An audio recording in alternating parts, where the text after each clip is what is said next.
जाने के बाद सभी को खाना खाने को दिया, पर सब उसे घूर घूर कर देख रहे थे। उसे समझ में नहीं आया कि क्या हुआ। फिर रुद्र ने पूछा, तुमने पूरी रात क्या किया? दृष्टि थोड़ी सकपकासी गई। उसने कहा, वो मैंने डॉक्टर राधिका के डॉक्यूमेंट और फाइल अरेंज करी थी। रुद्र ने कहा, क्या तुमने पूरी रात काम किया था? उसने हाँ में सिर हिला दिया। रुद्र ने कहा, क्या तुमने मिरर में अपना चेहरा देखा था? दृष्टि ने बच्चों की तरह ना में अपना सिर हिलाया। रुद्र ने कहा, तुम्हारा फेस बिल्कुल उतरा हुआ है, आंखों के नीचे डार्क सर्कल पड़ गए हैं, जैसे तो ये सर्जरी तुमने ही की है। रुद्र की बात सुनकर दृष्टि थोड़ा घबरा गई। रुद्र ने कहा, अभी घर जाकर आराम करो। तभी शिवम बोला, भाई आप सभी जाओ, मैं यहाँ रुक जाता हूँ। अगर दादू आपका ऐसा उतरा फेस देखेंगे तो उन्हें अच्छा नहीं लगेगा, सोनाक्षी बुआ ने कहा। रुद्र, शिवम सही कह रहा है, चलो सभी को आराम करना चाहिए। अभी के लिए शिवम यहाँ रुक जाएगा और मैंने आदित्य को भी कॉल कर दी है, वो भी आता ही होगा। सोनाक्षी बुआ की बात सुन सभी वहां से चले जाते हैं। रुद्र और विक्रम सबसे पहले घर जाकर शॉवर लेते हैं। उसके बाद विक्रम अपने कमरे में सो जाता है और रुद्र दृष्टि को अपनी बाहों में पकड़कर सो जाता है। एक आदमी किसी से कॉल पर बात कर रहा था। बड़े मालिक पूछ रहे हैं, उसका कुछ पता चला? दूसरी तरफ से आवाज आई, नहीं छोटे मलिक, अभी तक नहीं पता लगा। छोटे मालिक, आपने हमें बताया था कि उसे दिल्ली का कोई आदमी ले गया था। हमने बहुत से परिवारों की छानबीन की है, हमें कुछ अपडेट तो मिली है। छोटे मालिक, दिल्ली सहार का एक नामी परिवार है, शाह परिवार। ये दिल्ली के बड़े परिवारों में से एक है। मैंने सुना है कि पहले इस परिवार के मुखिया का पूरी दिल्ली में नाम था, पर आज से 22 साल पहले पैर फिसलने की वजह से सीढ़ियों से नीचे गिर गए थे। जब से उनके कमर से नीचे का हिस्सा पैरालाइज है। सुनने में आया है कि आज से 13 साल पहले एक 14 साल के पास की बच्ची उनके घर से भाग गई थी। पास के पड़ोसियों से पूछताछ करने से हमें पता चला है कि वो उनके नौकर की बेटी थी और वो पढ़ाई में बहुत इंटेलिजेंट थी। उसके अलावा स्पोर्ट्स में, डांस में, ऐसी हर एक्टिविटी में फर्स्ट प्राइज लेकर आती थी। पड़ोसियों ने बताया था कि वो देखने में इतनी सुंदर थी जैसे बड़े घर की बेटी हो। छोटे मालिक, हम उसी बच्ची की डिटेल निकालने में लगे हुए हैं। जैसे ही हमें कुछ पता लगेगा हम आपको बता देंगे। उसके बाद दूसरी तरफ से आवाज आती है, जितना जल्दी हो सके पता करो, क्योंकि वो भी उसी को खोजने में लगे हैं। वो बच्ची उन राक्षसों के हाथ नहीं लगनी चाहिए, कैसे भी करके पता लगाओ। और इसके बाद फोन डिस्कनेक्ट हो जाता है। फोन डिस्कनेक्ट होने के बाद वो आदमी अपनी टीम से कहता है, लग जाओ काम पर, हमें इस बार उन्हें हर हाल में खोजना है।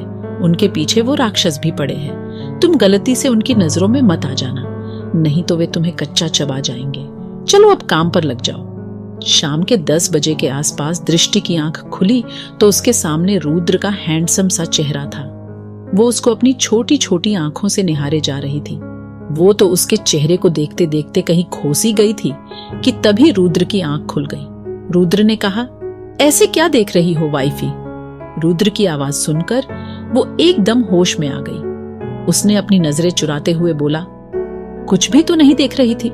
अच्छा जी, फिर मुझे कौन निहार रहा था? इतना कहकर रुद्र ने उसे अपनी बाहों में भर लिया और उसके होठों को किस करने लगा। किस करने के बाद उसने दृष्टि से कहा, ये मेरा फेस फ्री ऑफ कॉस्ट देखने की पेनल्टी है। अगर तुम्हें और देखना है तो तुम एडवांस में पेनल्टी भर सकती हो। गंदे आदमी, तुम दिन पे दिन बहुत बदतमीज होते जा रहे हो, तुम्हें शर्म नहीं आती अपनी वाइफ को ऐसे परेशान करते हुए? उसकी बात सुन रुद्र के चेहरे पर एक मुस्कुराहट आ जाती है। दृष्टि ने कहा, ऐसे ही मुस्कुराते रहोगे? रेडी नहीं होना क्या? हमें हॉस्पिटल भी जाना है। उसके बाद रुद्र और दृष्टि रेडी होकर नीचे डिनर करने आ गए थे। थोड़ी देर बाद वहां विक्रम और नायरा भी आ गए थे। विक्रम को देखकर नायरा के चेहरे पर छोटी सी मुस्कान आ जाती है। विक्रम भी नायरा को देखकर मन ही मन बहुत खुश होता है। उसे नायरा का भोलापन बहुत पसंद आता था। आखिर नायरा ने सब सीखा तो दृष्टि से ही था। उसे भी दृष्टि की तरह डबल लाइफ जीना बहुत पसंद था। वो हमेशा से ही दृष्टि की तरह बनना चाहती थी। उसने दृष्टि को इतना कॉपी किया था कि वो दोनों अपनी छोटी छोटी आदतों से ही जुड़वा बहने लगती थी। वो दृष्टि की तरह ही खाना खाती थी, उसकी तरह ही कपड़े पहनती थी और उसी की तरह ही हंसना, उसी की तरह शर्माना, उसी की तरह बातें करना। विक्रम को उसकी सभी आदतें अच्छी लगती थी। डिनर करने के बाद दृष्टि और रुद्र वहां से निकल जाते हैं। रुद्र जाते जाते विक्रम से कहता है, वो वर्मा वाली डील का कॉन्ट्रैक्ट साइन करने से पहले अच्छे से पढ़ लेना। मुझे वो आदमी कुछ सही नहीं लगा। बॉस चिंता क्यों करते हो? आप कहे तो उसे अभी सही कर देता हूँ, बस आपके ऑर्डर देने की देर है। रुद्र उसकी बात सुनकर मुस्कुराते हुए वहां से निकल जाता है।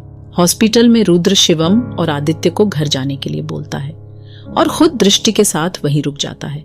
तभी वहां नर्स भागते हुए आती है और दृष्टि को देखकर कहती है, मैडम आपके भाई को होश आ गया है।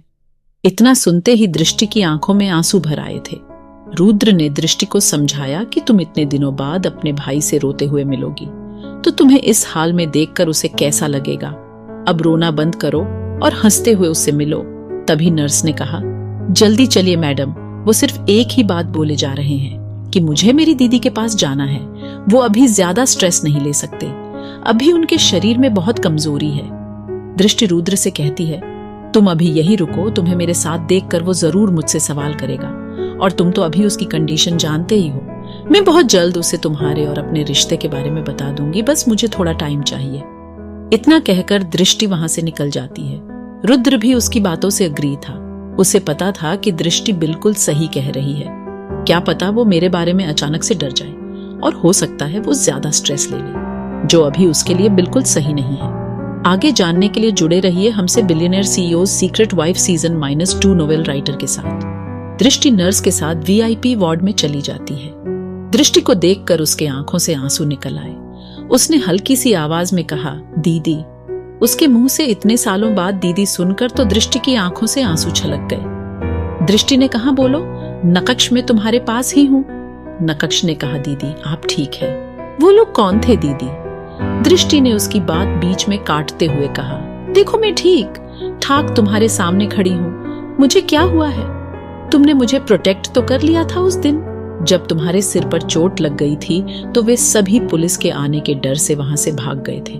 और वैसे भी जिसका इतना प्यारा और स्ट्रांग भाई हो, उसे कुछ कैसे हो सकता है? दृष्टि की बात सुन उसके फेस पर स्माइल आ गई। उसको देखकर लग रहा था कि जैसे उसकी सारी टेंशन खत्म हो गई हो। दृष्टि ने कहा, अब तुम्हें आराम करना चाहिए। डॉ ने बोला है तुम बहुत जल्दी ठीक हो जाओगे। नक्श, मुझे पता है तुम अपनी दीदी का कहा नहीं टालोगे। मैं रोज तुमसे मिलने आया करूंगी और तुम्हें अपनी दीदी को प्रोटेक्ट करने के लिए जल्दी से ठीक होना होगा। फिर दृष्टि वहां से निकल जाती है। उसे पता था कि अभी नक्श को आराम करने की जरूरत है। दृष्टि रुद्र के पास आ जाती है। अभी दादाजी को होश नहीं आया था। दूसरी तरफ शिवम और आदित्य RSR मेंशन पहुंचते हैं तो आज वो फिर नायरा और विक्रम को रंगे हाथ पकड़ लेते हैं। कुछ देर पहले दोनों हंस धोकर एक दूसरे से बातें कर रहे थे। उनको एक दूसरे का साथ काफी पसंद आ रहा था। नायरा विक्रम से कहती है, तुम कॉफी लोगे?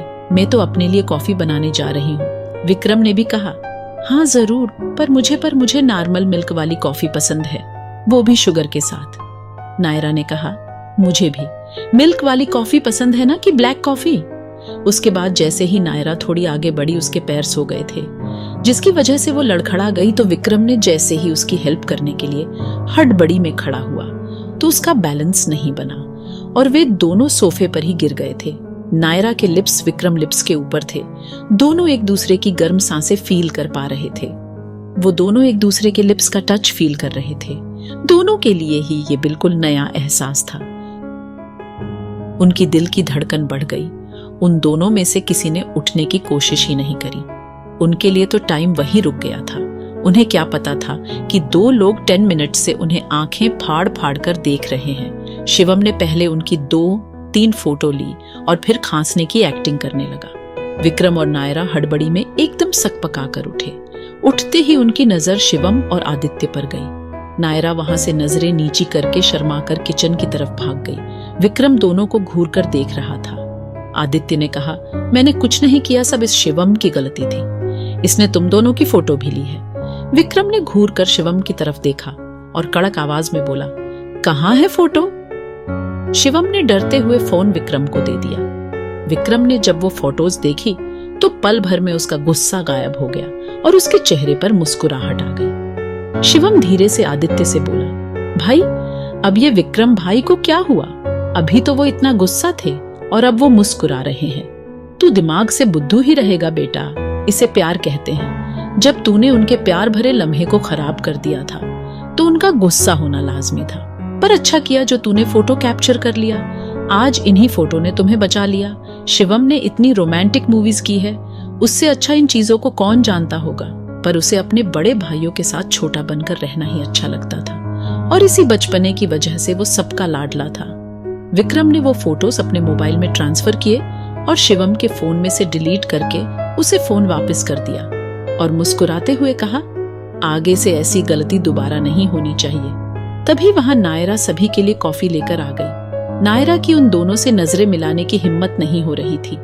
तभी शिवम ने कहा, भाभी इनसे मिलो, ये आदित्य भाई है। भाभी सुनते ही नायरा शिवम को तीखी नजरों से देखने लगी और मन ही मन सोचने लगी, ये विक्रम जी शिवम को कुछ कह क्यों नहीं रहे। जब उसने देखा तो विक्रम मुस्कुरा रहा था तो उसने भी ज्यादा रिएक्ट नहीं किया। उसने हाथ बढ़ाते हुए कहा, आपसे मिलकर खुशी हुई मिस्टर आदित्य। उसके बाद सभी हॉल में बैठे कॉफी पीते पीते हंसी मजाक कर रहे थे। हॉस्पिटल में दादाजी को अभी तक होश नहीं आया था, पर उनकी हेल्थ स्टेबल हो गई थी। उनको वीआईपी वार्ड में शिफ्ट कर दिया गया था। पेशेंट के पास ज्यादा देर रुकना अलाउड नहीं था, इसलिए वो दोनों घर के लिए निकल गए। आदित्य और शिवम भी डिनर करने के बाद सोने चले गए। अगली सुबह दादाजी को होश आ गया था, पर उन्हें पिछला कुछ याद नहीं था। रुद्र तो इस बात से ही खुश था कि उसके दादाजी सही सलामत थे। रुद्र मन ही मन डॉक्टर राधिका को एडमायर कर रहा था, क्योंकि बिना उनके ये पॉसिबल नहीं था। राधिका ने भी सोशल मीडिया पर ट्वीट करके सिटी हॉस्पिटल और उनके चेयरमैन डॉक्टर आरके की खूब तारीफ की थी। उसने कहा था कि इंडिया में मैंने बीते कुछ दिनों में अच्छा समय बिताया। डॉक्टर आरके और उनकी बेस्ट डॉ की टीम के साथ सर्जरी का एक्सपीरियंस बहुत ही अच्छा रहा। सिटी हॉस्पिटल में मेरी दोनों सर्जरी सक्सेसफुल रही। मैं डॉक्टर आरके और उनकी वाइफ डॉक्टर अनीता को दिल से धन्यवाद करती हूँ, जिन्होंने मुझे सर्जरी में इतना कोऑपरेट किया। I thankful to all city hospital family. इस ट्वीट के बाद तो पूरे इंडिया में बस सिटी हॉस्पिटल के चर्चे हो रहे थे। सभी न्यूज चैनल्स पर बस सिटी हॉस्पिटल की रिपोर्ट्स थी। आज डॉक्टर राधिका के ट्वीट की वजह से डॉ आरके और डॉ अनीता का नाम देश के कोने कोने में पहुंच गया था। सिटी हॉस्पिटल के रिसेप्शन के लैंडलाइन फोन पर सुबह से मीडिया रिपोर्टर्स की कॉल पर कॉल आई जा रही थी। डॉक्टर आरके और डॉक्टर अनीता तो अपने हॉस्पिटल की इतनी पॉपुलैरिटी देखकर बहुत खुश थे, पर दूसरी तरफ लाइफ हेल्थ हॉस्पिटल का एमडी इस न्यूज से बहुत गुस्से में था। उसको अब पछतावा हो रहा था कि वो अगर प्रताप सिंह रायजादा को डिस्चार्ज करने के फैसले पर पछता रहा था। डॉक्टर आरके के पास तो चीफ मेडिकल ऑर्गेनाइजेशन से कॉल आता है। वो डॉक्टर आरके को कंग्रेचुलेट करके कहते हैं कि हमने आपके हॉस्पिटल को देश के नंबर 1 हॉस्पिटल से सम्मानित किया है। आपका हॉस्पिटल ऐसे ही देश के गौरव को बढ़ाता रहे। डॉक्टर आरके ने कहा, sir thank you very much for giving me this honour. कुछ देर कॉल पर बात करने के बाद कॉल डिस्कनेक्ट हो जाती है। उसके बाद डॉक्टर आरके सभी बातें अपनी वाइफ डॉक्टर अनीता को बताता है। इस बात से वो दोनों बहुत खुश थे। आज उनका इस हॉस्पिटल को देश का सबसे बेस्ट हॉस्पिटल बनाने का ड्रीम जो पूरा हो गया था। आज बहुत सी जगह से उन्हें कंग्रेचुलेट करने के लिए फोन आ रहे थे। रुद्र दादाजी से मिलने गया, उसके साथ दृष्टि भी थी। आगे जानने के लिए जुड़े रहिए हमसे billionaire CEO secret wife season 2 novel writer के साथ। रुद्र दादाजी से मिलने गया, उसके साथ दृष्टि भी थी। प्रताप सिंह रायजादा ने रुद्र को देखकर कहा, तुम कौन हो? रुद्र ने कहा, दादाजी मैं आपका ग्रैंडसन हूं, पर मुझे कुछ याद क्यों नहीं आ रहा। रुद्र ने कहा, दादाजी आपका एक मेजर एक्सीडेंट हो गया था। आपके सिर में गहरी चोट लगी थी, जिससे आपकी मेमोरी लॉस हो गई थी। रुद्र ने आगे कहा, आप अभी इतना स्ट्रेस मत लीजिए, अभी आप आराम कीजिए। ऐसे ही धीरे धीरे आधा महीना बीत गया था। दादाजी और नक्श दोनों कुछ हद तक रिकवर हो गए थे। उनको आरएसआर मेंशन ले आए थे। रेखा जी और सावित्री दोनों तीर्थ स्थान के दर्शन करके आ गए थे। उन्हें जब इस बात का पता चला था कि पापा जी का एक्सीडेंट हो गया है, उन्हें बहुत दुख हुआ था, पर वो ये जानकर खुश थी कि पापा जी की हेल्थ अब ठीक है। और उन्हें ये भी पता चला कि रुद्र को अपने पापा के सच का पता चल गया है, तो उनके मन से एक भारी बोझ उतर गया था। जब भी रुद्र अपने दादाजी के बारे में कुछ भी गलत बोलता था, तो रेखा जी को बहुत दुख होता था। दृष्टि ने आरएसआर कंपनी छोड़ दी थी, क्योंकि नक्श और दादाजी का ख्याल दृष्टि और नायरा ही रखती थी। रेखा जी को नायरा अपने विक्रम के लिए बहुत पसंद आई थी। इस आधे महीने में उनका रिश्ता बहुत आगे बढ़ गया था। रेखा जी ने दोनों को शादी करने की परमिशन दे दी थी। रुद्र ने उनकी शादी मेंशन में ही कराने का फैसला किया और शादी में बस फैमिली के लोग ही इनवाइट होंगे। शादी का मुहूर्त 3 दिन बाद का निकला। आज दृष्टि का भी बार बार वॉमिटिंग का मन हो रहा था। उसे हर चीज में से अजीब सी स्मेल आ रही थी। उसका कुछ भी खाने का मन नहीं था। दृष्टि को पता था उसके पीरियड्स को भी 10 दिन ऊपर हो गए थे। दृष्टि को सिम्टम्स देखकर लग रहा था जैसे वो प्रेग्नेंट हो गई है। रेखा जी ने इस बात को नोटिस कर लिया था। उसने सावित्री को अपने पास बुलाकर उसके कानों में कहा, लगता है हमें आज दूसरी खुशखबरी भी मिलने वाली है। सावित्री को समझते देर नहीं लगी कि रेखा जी क्या कहना चाहती थी। सावित्री ने दृष्टि के पास जाकर बोला, बेटा क्या हुआ? दृष्टि ने कहा, पता नहीं काकी, बार बार उल्टी करने का मन कर रहा है। बेटा अपना हाथ दिखाना तो। सावित्री को नब्ज देखना आता था। उसने चेक करने के बाद कहा, बेटी तुम प्रेग्नेंट हो। दृष्टि को यह सुनकर कोई हैरानी नहीं हुई। उसे पहले ही 99% कंफर्म था कि वो प्रेग्नेंट है। सावित्री काकी की बात सुनकर उसके चेहरे पर मुस्कुराहट आ गई। सावित्री ने सारी बात जाकर रेखा जी को बता दी। रेखा जी की खुशी का तो ठिकाना ही नहीं था। ये कोई छोटी बात थोड़ी थी। 2 महीने पहले तक तो उन्हें रुद्र की शादी की चिंता थी और कहां अब वो इतनी जल्दी दादी बनने वाली थी। रेखा जी ने अनीता को फोन करके सारी सिचुएशन बता दी और कहा, मैं रुद्र के साथ दृष्टि को तुम्हारे पास भेज रही हूँ। और अनीता की खुशी का तो ठिकाना ही नहीं था। आखिर बुआ बनने की खुशी किसे नहीं होती। डॉक्टर अनीता को तो 1-1 मिनट का इंतजार करना भारी हो रहा था। रेखा जी ने रुद्र को इशारे से अपने पास बुलाया और उससे कहा, रुद्र बेटा, दृष्टि को सिटी हॉस्पिटल में अनीता ने बुलाया है। उसकी तबीयत थोड़ी खराब है। एक बार तुम दृष्टि को अनीता के पास ले जाओ। रुद्र ने जैसे ही सुना कि दृष्टि की तबीयत खराब है, वो जल्दी से दृष्टि के पास गया। रुद्र ने दृष्टि की तबीयत के बारे में पूछा। फिर वो दृष्टि को लेकर डॉक्टर अनीता के पास चला गया। अनीता डॉक्टर आरके के ऑफिस में इधर उधर टहलते हुए अपनी घड़ी को बार बार देख रही थी। डॉक्टर आरके को समझ नहीं आ रहा था कि उसे किस बात की टेंशन है। उसने अनीता से बार बार पूछा कि क्या हुआ, पर वो कुछ बताने को ही तैयार नहीं थी। अब तो अनीता को ऐसे देखकर डॉक्टर आरके को भी फ्रस्ट्रेशन हो रही थी, पर वो कुछ नहीं कर पा रहा था। तभी डॉक्टर आरके के रूम का डोर ओपन हुआ। अब तो गार्ड को भी पता था कि दृष्टि कौन थी। रुद्र और दृष्टि को वेलकम करने के लिए डॉक्टर आरके अपनी शीट से उठे ही थे कि उससे पहले अनीता दृष्टि का हाथ पकड़कर वहां से निकल जाती। डॉक्टर आरके ने रुद्र से कहा, ये आज अनीता को हुआ क्या है? रुद्र ने कहा, ये तो मुझे नहीं पता, पर दृष्टि की तबीयत खराब है, इसलिए दी को टेंशन हो रही हो। डॉक्टर आरके ने कहा, क्या हुआ दृष्टि को? रुद्र ने कहा कि उसे आज सुबह से ही वॉमिटिंग का मन हो रहा है। डॉक्टर आरके ने इतना ही सुना था कि वो भी अपने ऑफिस से निकल गया। रुद्र ने मन ही मन कहा, अब इन्हें क्या हो गया? फिर रुद्र भी डॉक्टर आरके के पीछे निकल गया। अब डॉक्टर आरके भी गायनो डिपार्टमेंट के बाहर इधर उधर टहलने लगा। रुद्र ने कहा, अब आपको क्या हुआ? पर उसने भी अनीता की तरह कोई जवाब नहीं दिया। 20 मिनट्स बाद अनीता और दृष्टि बाहर आई। डॉक्टर आरके ने कहा, क्या रिजल्ट है? अनीता ने बोला, पॉजिटिव। अनीता के बोलने की देर थी कि डॉक्टर आरके खुशी से चिल्ला उठे। अनीता भी बहुत खुश थी, पर रुद्र को कुछ समझ नहीं आया। दृष्टि के गाल तो शर्म से कश्मीरी सेब की तरह लाल हो गए थे। अनीता ने अपने भाई से कहा, तुम पापा बनने वाले हो? ये सुनते ही रुद्र की आंखें तो खुशी की वजह से नम हो गईं। उसे तो समझ ही नहीं आ रहा था कि ये कैसा अजीब सा एहसास है जिसे शब्दों में बयां नहीं किया जा सकता। रुद्र ने उनके ही सामने दृष्टि को कसकर गले लगा लिया और प्यार से उससे बोला, थैंक यू मेरी लाइफ को इतनी खुशियों से भरने के लिए। वो चारों इस हैप्पी टाइम को साथ में सेलिब्रेट करने के लिए आरएसआर मेंशन के लिए निकल गए। डॉक्टर अनीता और डॉक्टर आरके ने रास्ते में से हर्ष और हर्षिता को भी स्कूल से पिक कर लिया था।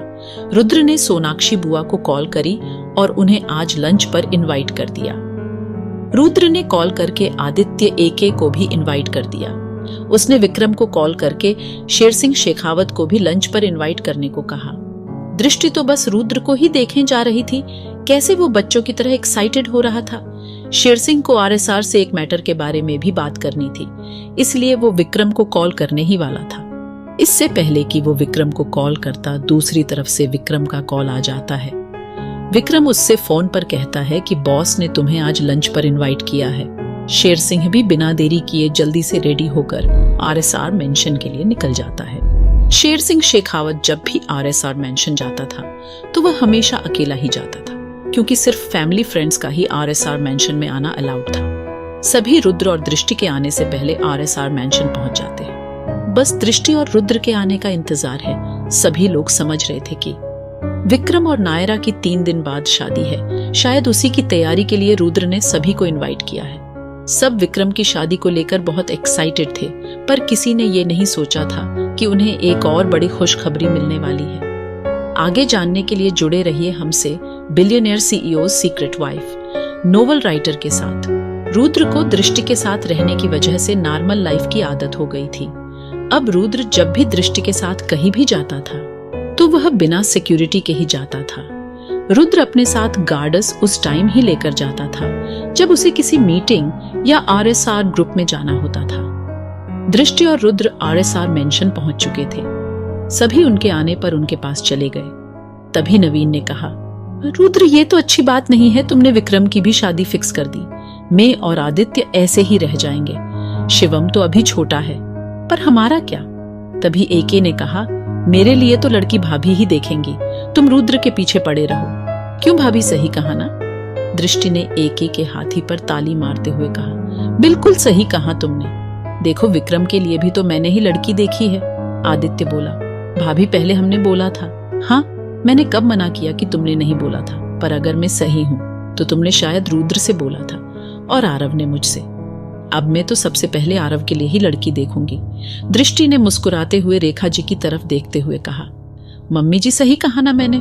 रेखा जी ने दृष्टि की हाँ में हाँ मिलाते हुए कहा, बिल्कुल सही कहा तुमने। और सभी इस बात पर खिलखिलाकर हंसने लगे। नवीन ने कहा, भाभी आरव के बाद मेरे लिए भी अपने जैसी ही लड़की देखना। तभी आदित्य ने कहा, अच्छा, अब मैं सबसे लास्ट ये बिल्कुल नहीं। नायरा भाभी, आपको मेरे लिए इन दोनों से पहले अच्छी सी लड़की शादी के लिए देखनी है। अब तो मुझे इनसे पहले शादी करनी है। नायरा ने कहा, ठीक है, डील डन। रुद्र ने कहा, मेरे पास तुम्हारे लिए उससे भी अच्छा कुछ है। नवीन ने कहा, उससे अच्छा क्या होगा, हमारे साथ मजाक मत करो रुद्र भाई। तभी रुद्र ने कहा, सभी डाइनिंग टेबल पर चलो, अभी अनीता दी आती ही होगी, वो बताएंगी। सभी डाइनिंग टेबल पर चले गए। कुछ देर बाद अनीता और डॉक्टर आरके भी बच्चों के साथ आ गए। हर्ष ने हर्षिता से कहा, हर्षिता, एक एंजल तुम्हारे लिए और एक एंजल मेरे लिए। नायरा भी बच्चों के साथ काफी घुल मिल गई थी, क्योंकि अनीता बच्चों के साथ दादाजी को देखने काफी बार आ चुकी थी। नायरा ने दोनों बच्चों से कहा, चलो पहले खाना खाते हैं, उसके बाद खेलने चलेंगे। अनीता और डॉक्टर आरके भी डाइनिंग टेबल पर बैठ जाते हैं। शिवम ने कहा, दीदी रुद्र भाई कह रहे थे कि आप हमें कुछ बताने वाले थे। अनीता ने मुस्कुराते हुए कहा, तुम सबका तो मुझे पता नहीं, पर हाँ, मैं तो बुआ बनने वाली हूँ। सबकी आंखें खुशी से चमक उठी। इसका मतलब दृष्टि भाभी प्रेग्नेंट है, मैं चाचू बनने वाला हूँ। अक्षिता को पता चलेगा कि वो बुआ बनने वाली है तो वो बहुत खुश होगी। अक्षिता नवीन की छोटी बहन थी। वो अमेरिका में एक फेमस मॉडल थी। अब वो इंडिया में ही अपने मॉडलिंग के कैरियर को आगे ले जाना चाहती थी। वो कल घर आ रही थी। उसका नाम सुनते ही आरव की दिल की धड़कन बढ़ गई थी। वो इस फीलिंग को कभी भी एक्सेप्ट नहीं करना चाहता था। सब इस खबर को सुनकर बहुत खुश थे। रेखा जी ने अनीता से कहा, बच्चा कितने दिनों का है? अनीता ने कहा, माँ 1 मंथ और 3 डेज का है। बच्चे की हार्ट बीट भी आने लगी है। अपनी दादी बनने की खुशी में रेखा जी की आंखें नम हो गईं। बहुत सालों बाद उनके परिवार में खुशियां आई थी। रेखा जी ने बड़े दुखों में अपना जीवन काटा था। वो भगवान से प्रार्थना कर रही थी कि मेरे परिवार को किसी की नजर ना लगे। आज सभी बहुत खुश थे। अब नक्श भी अपने पैरों पर धीरे धीरे चलने लगा था।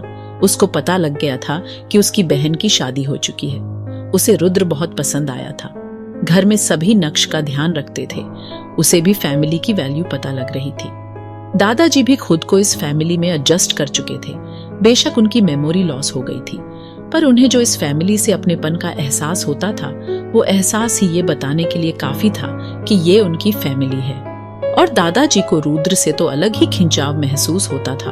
उन्हें अपनी पोत बहू के रूप में दृष्टि बहुत पसंद थी। उनकी देखभाल दृष्टि ही किया करती थी। आज जैसे ही उन्हें पता लगा कि वो परदादा बनने वाले हैं, तो खुशी से उनकी आंखों से आंसू छलक आए थे। उनकी खुशी उनकी आंखों में देखी जा सकती थी। सोनाक्षी बुआ की आंखों में आंसू थे। उन्हें अपनी फ्रेंड स्नेहा शाह की याद आ गई। आज वो उनके साथ होती तो कितनी खुश होती। अपनी नानी बनने की खुशी में तो वह पागल ही हो जाती। स्नेहा चुलबुली स्वभाव की थी, जबकि दृष्टि सोनाक्षी को शांत स्वभाव की लगती थी, पर फेस लुक से गई बिल्कुल अपनी मां पर ही थी। पर सोनाक्षी बुआ को कौन बताए कि उसके शांत स्वभाव के पीछे एक ऐसी अग्नि की ज्वाला छिपी है जिसके सामने अच्छे भी थर-थर कांपते हैं। सभी ने लंच किया। रुद्र ने कहा, अब सभी शादी होने तक यही रहेंगे। रुद्र ने आरव और आदित्य से भी पूरी फैमिली को इनवाइट करने के लिए भी कह दिया। उसके बाद सभी शादी की तैयारी में लग गए थे। शेर सिंह ने विक्रम से कहा, तुमने कभी सिंघानिया फैमिली के बारे में सुना है? विक्रम की भौहें टेढ़ी हो गई।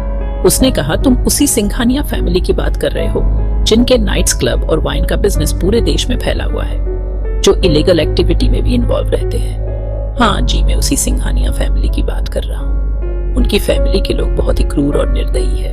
वो किसी राक्षस से कम नहीं है। वो हमारे शहर में किसी लड़की को खोज रहे हैं और बड़ी से बड़ी फैमिली को परेशान कर रहे हैं। हमारे बहुत से लोग बहुत परेशान हैं। उन्होंने पूरे शहर में अपनी दादागिरी चला रखी है। इस टाइम हमारी राइवल्स गैंग भी उनकी स्पॉट मिलने से कुछ ज्यादा ही उछल रहे हैं। अब इस समस्या का हल तो बॉस ही निकाल सकते हैं। इस बारे में सुनकर विक्रम भी थोड़ा परेशान हो जाता है। विक्रम शेर सिंह से कहता है, कोई बात नहीं, मैं बॉस से इसके बारे में बात करूंगा। तभी नायरा और दृष्टि वहां आ गए। उन्होंने शेर सिंह को ग्रीट किया। शेर सिंह ने भी दोनों को हाथ जोड़कर नमस्कार किया। दृष्टि ने कहा, मम्मी जी ने कहा है कि तुम विक्रम के साथ जाकर शादी की शॉपिंग करके आ जाओ। विक्रम ने मुस्कुराते हुए कहा, मैं लेडी बॉस का कहा कैसे टाल सकता हूँ। नायरा ने कहा, अच्छा जी, और हम क्या लगते हैं आपके?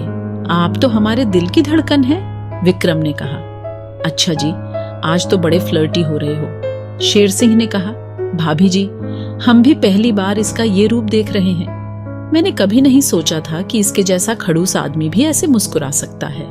दृष्टि ने कहा, चलो ये हंसी मजाक तो चलता ही रहेगा। दृष्टि ने कहा, आरव को ले चलो, ड्रेस तो वो ही सिलेक्ट करेगा, उससे अच्छा डिजाइनिंग के बारे में कौन जान सकता है। उसके बाद सभी शॉपिंग करने के लिए बाहर निकल गए। आखिर क्या रिश्ता है अक्षिता का आरव से?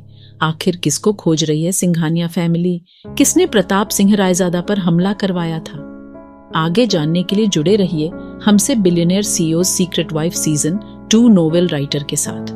सभी शॉपिंग करने के लिए आरएसआर मेंशन से बाहर निकल गए। विक्रम ने पहले ही कॉल करके मैनेजर से कह दिया था कि आज शॉपिंग करने उनकी लेडी बॉस आ रही है। ये कहकर विक्रम ने कॉल डिस्कनेक्ट कर दिया। मैनेजर ने सोचा विक्रम सर की वाइफ यहाँ शॉपिंग करने आ रही है, इसलिए उसने सभी शॉप पर यह मैसेज भिजवा दिया था। सबसे पहले सभी आरएसआर ग्रुप के मॉल में शॉपिंग के लिए गए। विक्रम ने अपना black platinum debit card Naira को दे दिया। मॉल में जाने के बाद दृष्टि लेडीज फुटवेयर शॉप में चली गई। नायरा ने कहा, तुम भी जेंट्स डिपार्टमेंट में जाकर अपने लिए कुछ देख लो। विक्रम AK शेर सिंह तीनों जेंट्स डिपार्टमेंट में चले गए।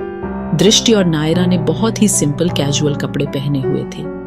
दृष्टि और नायरा को देखकर एक सेल्स गर्ल ने दूसरी से कहा, देखो, अब इनके जैसे लोगों को भी ब्रांडेड सैंडल्स खरीदने हैं। इन जैसे लोगों की ब्रांडेड चीजें लेने की हैसियत तो होती नहीं है।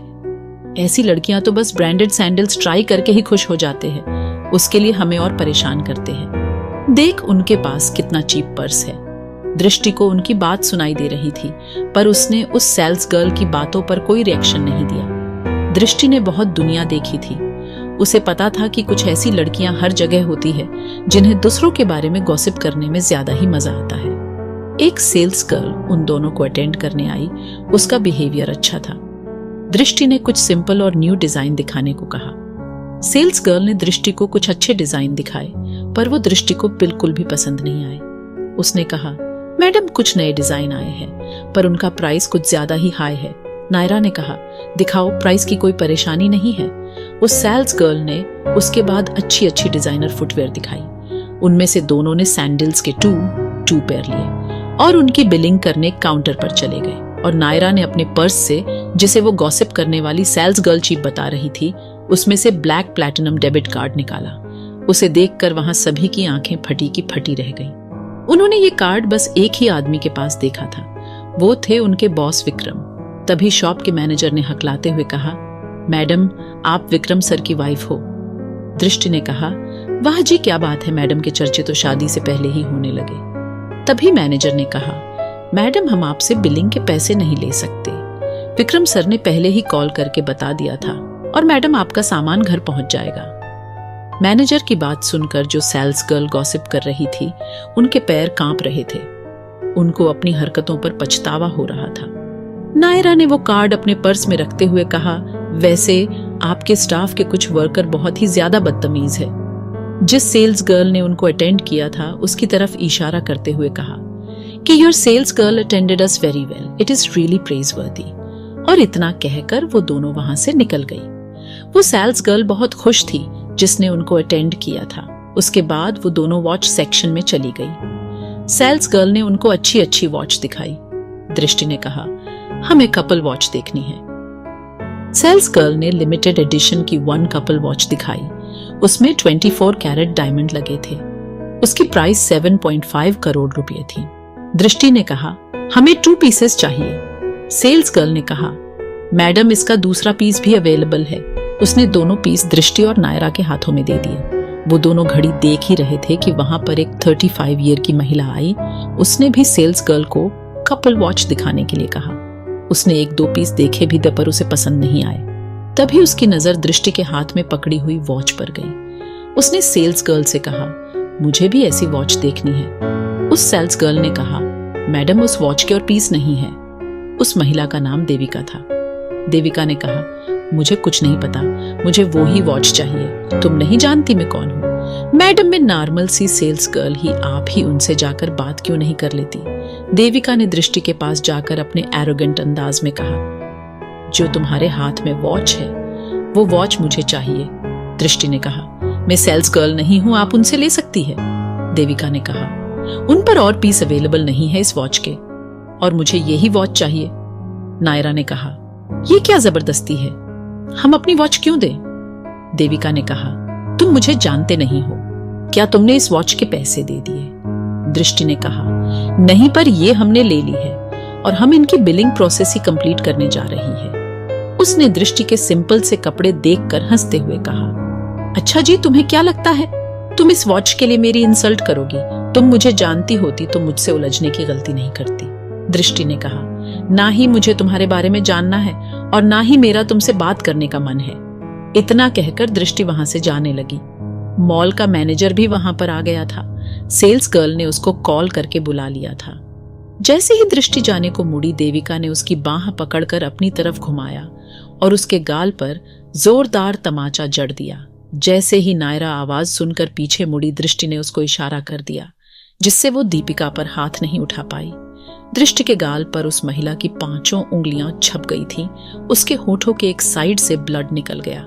दृष्टि का फेस देखकर नायरा की आंखों से आंसू छलक गए। मैनेजर तो ये दृश्य देखकर कांप गया, पर उसको ये देखकर संतुष्टि थी कि ये थप्पड़ नायरा को नहीं लगा।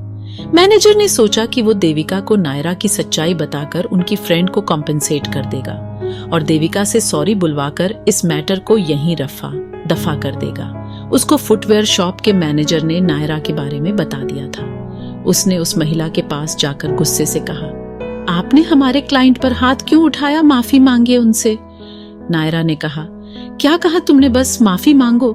देविका ने हंसते हुए कहा, मैं और इन 2 कोड़ी की लड़कियों से सॉरी बोलूं? सॉरी माय फुट, नायरा ने चिल्लाते हुए कहा। तुम्हें क्या लगता है तुम सॉरी बोलकर बच जाओगी? अब तुम्हें जिसको बुलाना है बुला लो, क्योंकि अगर तुमने मुझे थप्पड़ मारा होता तो शायद तुम एक बार को यहाँ से बचकर निकल जाती, पर तुमने दृष्टि पर हाथ उठाकर गलती कर दी। अब शायद भगवान ही तुम्हें बचाए। इतना कहकर उसने रुद्र को कॉल कर दिया।